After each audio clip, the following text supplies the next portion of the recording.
Casado y ayudante de cátedra Valeria Costa. Esta es la exposición sobre el sistema termodinámico elegido como un cuerpo biológico. En este caso vamos a escoger una molécula que sea capaz de degradar el dimetiléter. Como aplicación biotecnológica tenemos la bioremediación de contaminantes volátiles orgánicos. Ahora, tenemos que definir los procesos. Tenemos dos procesos isotermos y dos adiabáticos, por lo que podemos decir que es un ciclo de Carnot. Un proceso isotermo será reversible, que será el de BAC, y habrá un proceso irreversible, que será de DA, que es donde sucede la compresión isotérmica. Al ser irreversible no podemos marcar una sola línea, puesto que no sabemos dónde están marcados los puntos del proceso, pero asumimos que debería seguir este orden. Lo mismo con los adiabáticos. Tenemos el adiabático reversible, que marca el descenso de la temperatura de CAD, y tenemos el adiabático irreversible, que marca el aumento de la temperatura de A a B. Por el mismo concepto no podemos marcar una línea, sino marcamos solo los puntos. Ahora, el dimetiléter en el proceso isotérmico se difunde hacia el entorno intracelular. Microscópicamente, las moléculas del dimetiléter colisionan con la membrana y atraviesan por difusión facilitada. Su energía cinética promedio se mantiene constante. Como la temperatura es constante y el sistema gana o pierde calor de manera controlada, se usa la fórmula de la variación de la entropía, es igual al calor sobre la temperatura.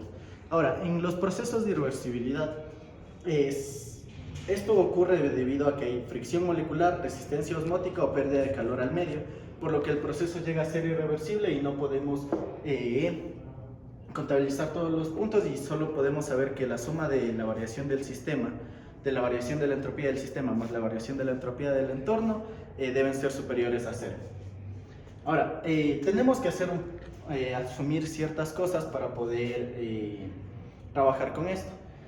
Los primeros son los volúmenes. Vamos a tener un volumen inicial de 1 litro, el cual se va a expandir hacia 2 litros en el proceso adiabático.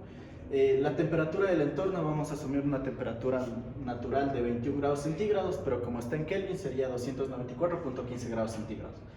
Ahora, vamos a trabajar nosotros con temperaturas superiores a 249.55 Kelvin, debido a que a partir de esta temperatura, de temperaturas más arriba de esa, el dimetiléter se comporta como un gas ideal, lo que nos facilita los cálculos. Vamos a trabajar como temperatura de BAC de 298.15 Kelvin y de DA de 249.55, que es próximo al punto de vaporización del mismo. Y por eso usamos la temperatura de 298.15 Kelvin. Ahora, las constantes que vamos a usar es la constante de los gases ideales, que es de 8.314 Joule sobre mol Kelvin, y también la constante de Boltzmann, que es de 1.38 por 10 a la menos 23 Joule Kelvin. Ahora, vamos a definir nuestra ecuación térmica de estado, en donde la diferencial de la energía interna es igual a la temperatura por la diferencial de la entropía menos la presión por la diferencial del volumen. Esto debido a que es un sistema simple químico, pero con composición constante. Es la única condición para que se pueda mantener esto teniendo dos componentes distintos. Ahora, en el proceso isotermo irreversible vamos a aplicar esta fórmula, que es de los reversibles, valga la redundancia. La variación de la entropía es igual al número de moles por la constante de los gases ideales por el logaritmo natural del volumen final sobre el volumen inicial.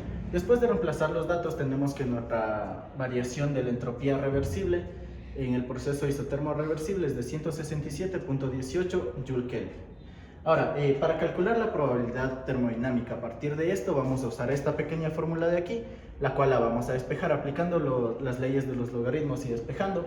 Tenemos que la probabilidad estadística final sobre la inicial es igual a la variación de la entropía, es igual a la exponencial, que está elevada a la variación de la entropía sobre el número de moles por la constante de Boltzmann. Después de reemplazar todo esto, obtenemos un valor, dándonos como resultado la exponencial de 4.15 por 10 a la 24, que esto significa que tiende a infinito.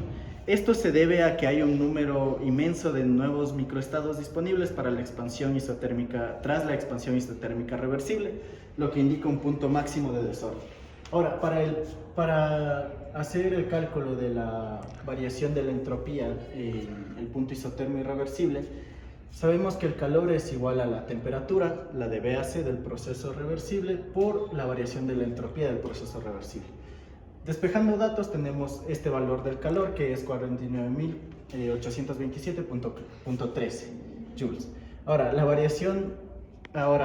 para calcular la variación de la entropía del entorno, vamos a ocupar la fórmula en donde la variación de la entropía del entorno es igual a menos el calor sobre la temperatura del entorno.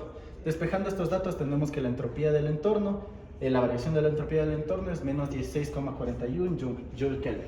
Ahora, para el proceso adiabático reversible, el calor es igual a cero, por lo tanto la variación de la entropía va a ser a cero por el principio que mencionamos al inicio del video.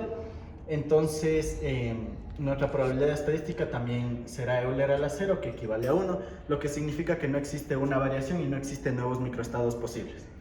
Ahora, en el proceso adiabático irreversible vamos a asumir un 5% de desorden, por lo que a la variación de la entropía en el proceso irreversible 1 vamos a multiplicarle por 0,05 asumiendo ese 5% de desorden, y así igual tenemos, aplicando la fórmula aplicada ya mismo de la probabilidad estadística, tenemos este valor, el cual también tiende a infinito, lo que indica la generación de nuevos microestados.